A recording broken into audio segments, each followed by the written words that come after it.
Assalamualaikum warahmatullahi wabarakatuh. Perkenalkan, nama saya Nur Hayati dengan NIM 243100048, kelas manajemen B1F, Fakultas Ekonomi, Prodi Manajemen, dan dosen pengampu Bapak Budi Wijaksono MPD.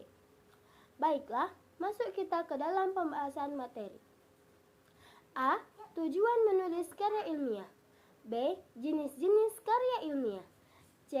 Sistematika penulisan karya ilmiah. D. Cara menulis kutipan, daftar pustaka, dan daftar tabel dan gambar. Adapun tujuan penulisan karya ilmiah yang paling utama adalah untuk melatih peneliti berpikir kritis, komprehensif, dan mampu mengembangkan ilmu pengetahuan baru. Adapun beberapa tujuan dari penulisan karya ilmiah sebagai berikut. 1. Karya ilmiah bisa menjadi wahana untuk melatih ide. 2. Menjadi wahana transformasi pengetahuan antar sekolah dan masyarakat. 3. Untuk membuktikan pengetahuan dan potensi ilmiah yang dimiliki oleh siswa. 4. Pembuktian dalam menghadapi dan memecahkan masalah. 5. Melatih keterampilan dasar dalam melakukan penelitian. Jenis karya ilmiah. Berikut adalah jenis-jenis karya ilmiah beserta penjelasannya. 1. Artikel ilmiah. Artikel ilmiah adalah karya tulis yang berisi pendapat penulis terhadap masalah atau topik yang diteliti yang dikaitkan dengan teori yang ada. Secara umum, artikel ilmiah termasuk karya ilmiah yang dimuat dalam jurnal ilmiah atau kumpulan artikel lainnya. 2. Makalah. Makalah adalah karya tulis ilmiah yang kajian masalahnya berdasarkan data di lapangan yang bersifat empiris objektif. Makalah biasanya dipaparkan dalam sebuah seminar berupa presentasi. 3. Skripsi. Skripsi adalah karya tulis ilmiah yang dibuat oleh mahasiswa sebagai syarat untuk memperoleh gelar sarjana. Skripsi biasanya berisi hasil penelitian yang dilakukan oleh mahasiswa. 4. Tesis. Tesis adalah karya tulis ilmiah yang dibuat oleh mahasiswa sebagai syarat untuk memperoleh gelar magister. Tesis biasanya berisi hasil penelitian yang lebih mendalam dibandingkan skripsi. 5. Disertasi. Disertasi adalah karya tulis ilmiah yang dibuat oleh mahasiswa sebagai syarat untuk memperoleh gelar doktor. Disertasi biasanya berisi hasil penelitian yang lebih kompleks dalam mendalam dibandingkan tesis. 6. Paper. Paper adalah karya tulis ilmiah yang berisi hasil penelitian atau analisis terhadap suatu topik tertentu. Paper biasanya dipublikasikan dalam jurnal ilmiah atau disajikan dalam konferensi ilmiah. 7. Kertas kerja. Kertas kerja adalah karya tulis ilmiah yang berisi hasil penelitian atau analisis terhadap suatu topik tertentu. Kertas kerja biasanya dipresentasikan dalam seminar atau konferensi. C. Sistem penulisan karya ilmiah. Judul maksimum 12 kata. Identitas penulis. 1. Abstrak bahasa Indonesia dan bahasa Inggris dalam kurun 250 kata. 2. Keywords 3-5 kata. 3. Pendahuluan. 4. Metode. 5. Hasil. 6. Pembahasan. 7. Simpulan. 8. Ucapan terima kasih. 9. Daftar pustaka. Untuk keseragaman dan internasionalisasi penulis daftar pustaka, artikel memakai cara penulisan kutipan menurut sistem APA, Association Psychological Association. D. Cara menulis kutipan, daftar pustaka, dan daftar tabel dan gambar. 1.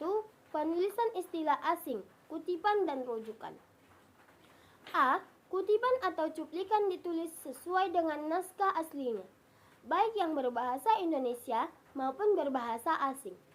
B. Kutipan ditulis dengan jarak tepi kiri dan tepi kanan yang berbeda dengan teks yang lain. C. Kutipan ditulis dengan jarak satu spasi yang diawali dan diakhiri dengan tanda petik. D. Istilah atau kata asing termasuk bahasa daerah yang belum ada istilah atau kata dalam bahasa Indonesia dicetak miring.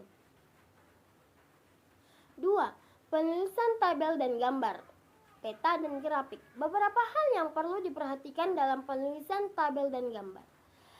Dalam kurung, peta dan grafik yaitu A. Tabel diberi nomor urut dengan angka Arab, menunjukkan nomor urut tabel. Contoh, tabel 2. B. Tabel diberi judul di atas, tabel dengan jarak 1 spasi. C. Bila tabel atau gambar yang disajikan diambil atau dikutip dari suatu sumber tertentu, maka sumber ditulis di bawah tabel atau gambar dengan jarak 1 spasi dengan ukuran 10. D. Sedapat mungkin tabel disajikan dalam suatu halaman yang sama.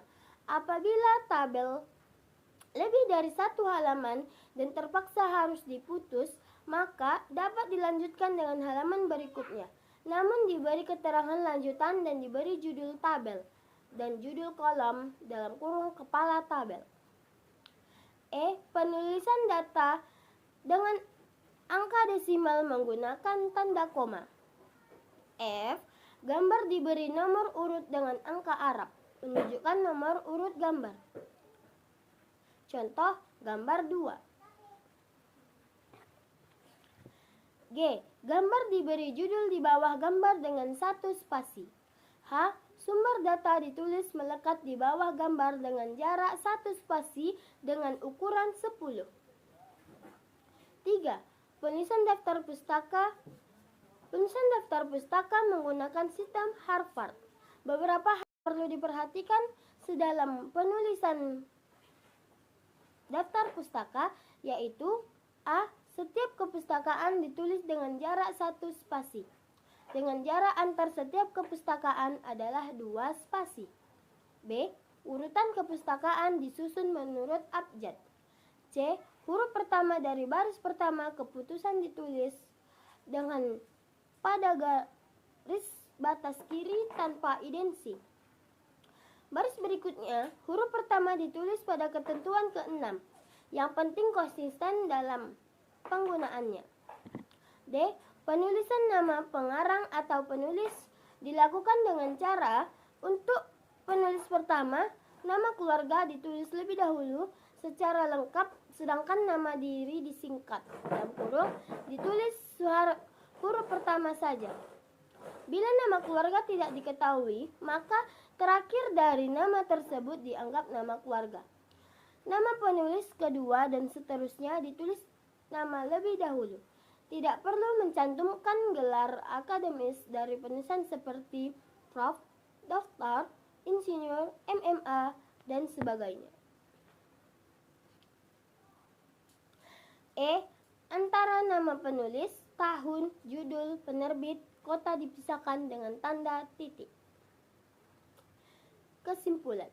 Kesimpulan yang kita tuliskan pada bagian akhir suatu karya tulis menjelaskan tentang keseluruhan atau inti dari suatu gagasan atau penelitian. Pada bagian ini biasanya akan menarik perhatian pembaca karena berisi pembahasan akhir yang berguna untuk menambah pengetahuan. Terima kasih.